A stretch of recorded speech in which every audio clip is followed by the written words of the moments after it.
അപ്പോൾ ഇന്ന് ഒരുപാട് വിശേഷങ്ങളെല്ലാം നമുക്ക് പറയാനുണ്ട് കേട്ടോ.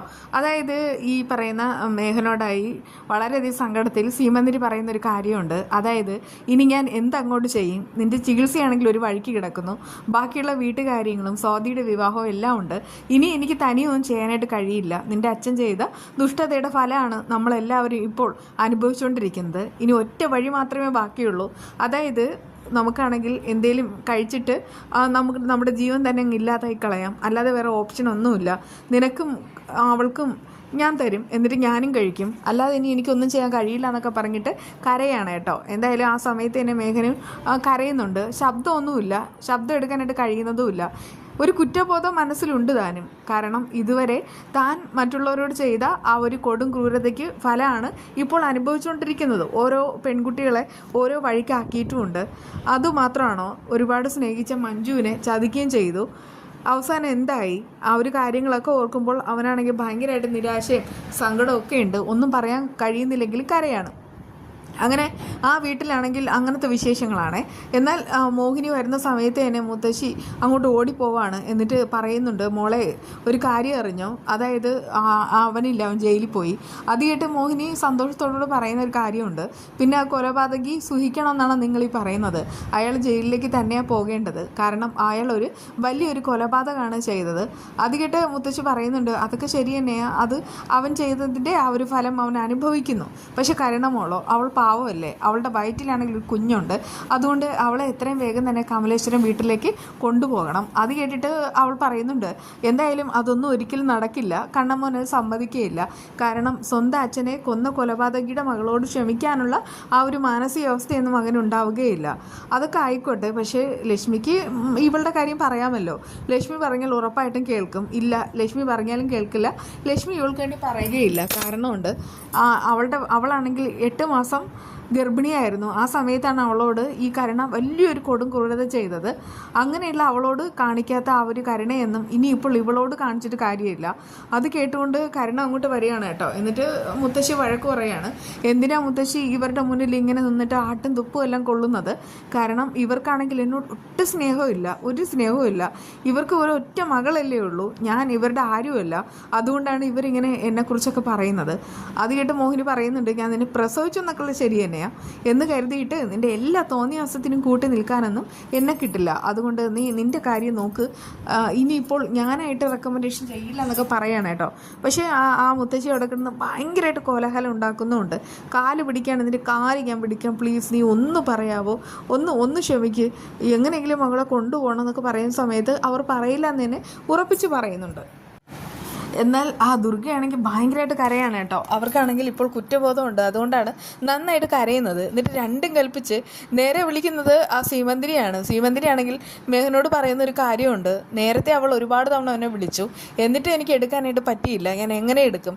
ഇതിപ്പോൾ കോടതിയുടെ കാര്യങ്ങളെല്ലാം അറിഞ്ഞിട്ടായിരിക്കും വിളിക്കുന്നത്. എടുക്കാതിരുന്നാൽ അതും പറ്റില്ല, എന്തായാലും ഞാൻ എടുക്കാമെന്നൊക്കെ പറഞ്ഞിട്ട് മാറി നിന്നിട്ട് എടുക്കുകയാണ് കേട്ടോ. ആ സമയത്ത് തന്നെ ദുർഗ വളരെയധികം ദേഷ്യത്തിൽ ചോദിക്കുന്നുണ്ട്, എന്താടി നീ കോൾ എടുക്കാത്തത്? നിന്നെ ഞാൻ എത്ര തവണ വിളിച്ചടിയെന്ന്? സാധാരണ ഏട്ടത്തി എന്നൊക്കെ വിളിച്ചിട്ട് തേനൂറി നടക്കും. ഇത്തവണയാണെങ്കിൽ എടി പൊടി എന്നൊക്കെ വിളിക്കുന്ന സമയത്ത് അതവർക്ക് ഒട്ടും അങ്ങോട്ട് ഉൾക്കൊള്ളാനായിട്ട് കഴിയുന്നില്ല. അതുകൊണ്ട് തന്നെ ഇത് നിനക്ക് മനസ്സിലായാലും ചോദിക്കുമ്പോൾ നീ തന്നെയാണെന്ന് മനസ്സിലായി, അതുകൊണ്ടൊക്കെ തന്നെയാണ് നിന്നെ ഞാൻ എടി പൊടി എന്നൊക്കെ വിളിച്ച് വന്ന് ദുർഗ അറിയിക്കുന്നുണ്ട് കേട്ടോ. നിൻ്റെ ഭർത്താവും നീയും കൂടെ ചേർന്നിട്ടാണ് എൻ്റെ ഭർത്താവിനെ കൊന്നതെന്ന് എനിക്ക് മനസ്സിലായി. എന്തായാലും നിന്നോടൊന്നും എനിക്ക് ഈ ജന്മത്ത് പൊറുക്കാനായിട്ട് കഴിയുകയില്ല. നീ എന്തൊക്കെയാണ് ചെയ്തു കൂട്ടിയത്? ആ സമയത്ത് അവർ പറയുന്നുണ്ട്, ഞാനായിട്ടൊന്നും ചെയ്തതല്ല, അയാൾ ചെയ്ത കുറ്റത്തിന് നീയാണെങ്കിൽ എന്നെ ശിക്ഷിക്കാനും നിൽക്കേണ്ട. അത് കേട്ട് ദുർഗ പറയുന്നുണ്ട്, ദുർഗ തന്നെ പറയുന്നുണ്ട്, ഞാനൊരു കാര്യം പറയാം. കണ്ണമോനാണെങ്കിൽ സുഖമില്ലാതിരുന്ന കിടന്ന സമയത്ത് അവന് നന്നായിട്ട് ചികിത്സിപ്പിക്കാൻ പോലും അയാൾ സമ്മതിച്ചില്ല. അയാളാണ് ഈ വിഷമെല്ലാം തന്നിട്ട്, അതായത് ഈ മരുന്നെല്ലാം മാറ്റി തന്നിട്ട് കണ്ണമോനെ കൊടുക്കാനായിട്ട് നിർബന്ധിച്ചത്. ഞാനങ്ങനെ അന്ന് ആ പാവം അവനോട് ചെയ്യുകയും ചെയ്തു. അതിൻ്റെ ഫലം ഞാനിപ്പോൾ അനുഭവിച്ചു. സത്യം പറഞ്ഞാൽ ഇപ്പോൾ നിൻ്റെ മകനും അനുഭവിച്ചുകൊണ്ടിരിക്കുകയാണ്. അവനാണെങ്കിൽ മുകളിലെ മച്ചിലേക്ക് നോക്കി കിടക്കുകയല്ലേടി, അങ്ങനെ അതിനെ കിടക്കട്ടെ. നീയൊക്കെ ചെയ്തതിൻ്റെ ഫലം കിട്ടിയിട്ടുണ്ട്, ഇനിയും കിട്ടാൻ പോകുന്നതേ ഉള്ളൂ. എന്തായാലും കേസാണെങ്കിൽ പറഞ്ഞ് നീയൊക്കെ മുടിയും, നിനക്കൊന്നും ഒരു കാലത്തും നന്മയുണ്ടാവില്ല. അതുമാത്രമാണോ, നിൻ്റെ മകളുണ്ടല്ലോ, അവൾക്കും ഒരു വിവാഹം നടക്കില്ല.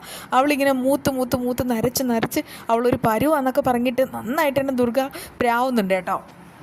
അങ്ങനെയൊക്കെ ആവുന്ന സമയത്ത് അവർക്കത് ഭയങ്കര ഷോക്കായിട്ട് മാറുകയാണ്. എന്നിട്ട് ദേഷ്യത്തിൽ കോളൊക്കെ കട്ടാക്കുന്നുമുണ്ട്.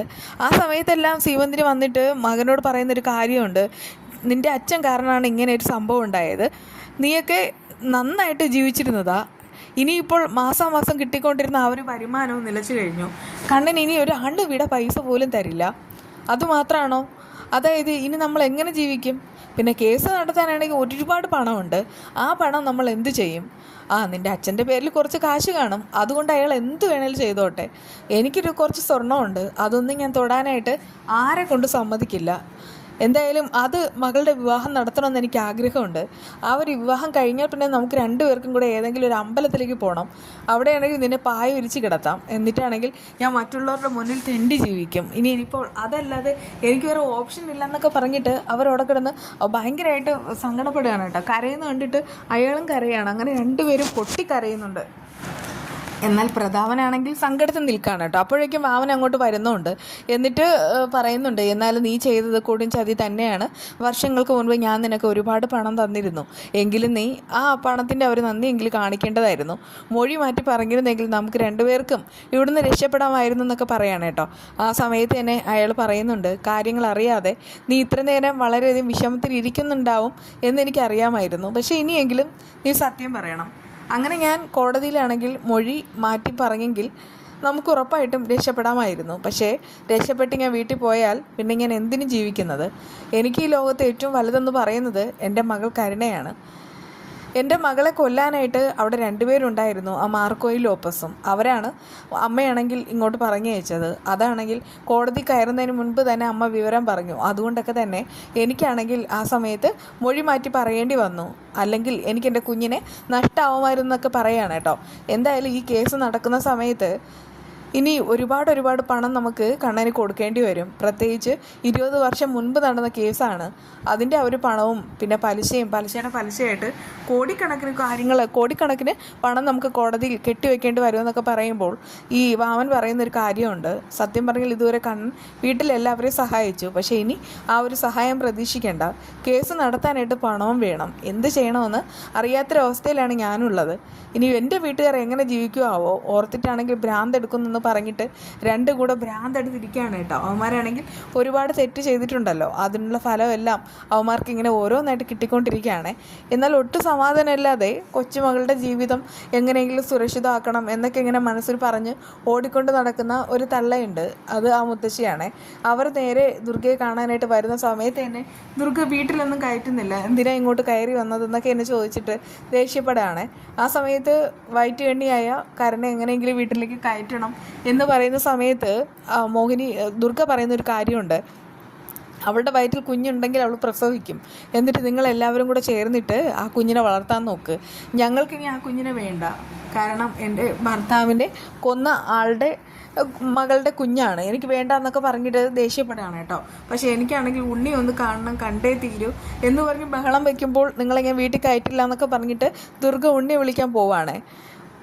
അതായത് ഒരു 150 പവനോളം സ്വർണ്ണം കരുണയ്ക്ക് കൊടുത്തിട്ടും ഒരു നന്ദിയില്ലാത്ത കൂട്ടരാണല്ലോ ഇവർ എന്നൊക്കെ ഇങ്ങനെ പറഞ്ഞിട്ട് മുത്തശ്ശി അവിടെ വിഷമിച്ച് നിൽക്കുകയാണ്. എന്നാൽ മുകളിൽ ചെല്ലുന്ന സമയത്ത് മുത്തശ്ശി എന്ന കാര്യമൊക്കെ പറയുമ്പോൾ ഉണ്ണി പറയുന്നുണ്ട്, എനിക്കൊന്ന് കാണണമെന്ന്. കാരണം ഇവിടെ ഒരു ട്രിക്കുണ്ട്. ആ സമയത്ത് അവർ പറയാണ്, പക്ഷേ കരുണെ നീ ഇങ്ങോട്ട് കൊണ്ടുവരരുത്, അവൾ ഒരിക്കലും വരാൻ പാടില്ല, അവളാണ് കൊലപാതകിയുടെ മകൾ, അതുകൊണ്ട് നമുക്ക് അവളെ വേണ്ട മോനെ എന്നൊക്കെ പറയുന്ന സമയത്ത് അവൻ പറയുന്നുണ്ട്, എന്താ അമ്മ ഇത്, എനിക്ക് ജീവിക്കണ്ടേ. മഞ്ജുവിനും കണ്ണനും മഹാലക്ഷ്മിക്കൊന്നും കരുണേനെ തിരിച്ചു വരുന്നത് ഒട്ടും ഇഷ്ടാവില്ല, നീ അവളെ വിളിക്കാനായിട്ട് നിൽക്കണ്ടെന്ന് പറയുമ്പോൾ ഉണ്ണി പറയുന്നുണ്ട്, എന്നെയാണെങ്കിൽ മണ്ണുണ്ണി എന്നും മരമണ്ടനൊക്കെ വിളിച്ച് ഒരുപാട് കളിയാക്കിയവരാണ് അവരോട് ഇനി എന്താ ചെയ്യേണ്ടതെന്ന് എനിക്കറിയാം. ഇതൊക്കെ ഒരു ചാൻസാണ്. മഞ്ജുവിന് ജീവിക്കാനുള്ള വകയെല്ലാം എന്തായാലും കണ്ണേട്ടം കൊടുത്തു, എനിക്ക് മാത്രം ഒന്നുമില്ല, എനിക്ക് ജീവിക്കേണ്ട അമ്മ എന്നൊക്കെ പറഞ്ഞിട്ട് നേരെ ആ അമ്മച്ചിയുടെ അടുക്കിലേക്ക് പോവാണ് കേട്ടോ. എന്തായാലും അവർക്കുള്ളത് ഉറപ്പായിട്ടും ഉണ്ണി തന്നെ കൊടുത്തോളൂ. പിന്നെ ഈ അണിയറയിൽ കാണിക്കുന്നത് സോയാക്കറിയാണ്. ഇതിലാണെങ്കിൽ പൊട്ടറ്റോ ആണെങ്കിൽ വേവിച്ചിട്ട് ചേർത്താലേ നല്ല കൊഴുപ്പ് കിട്ടും. അങ്ങനെ ഞാനിത് കാണിച്ചിട്ടുള്ളത്. അപ്പോൾ നമുക്ക് വീണ്ടും കാണാം കേട്ടോ.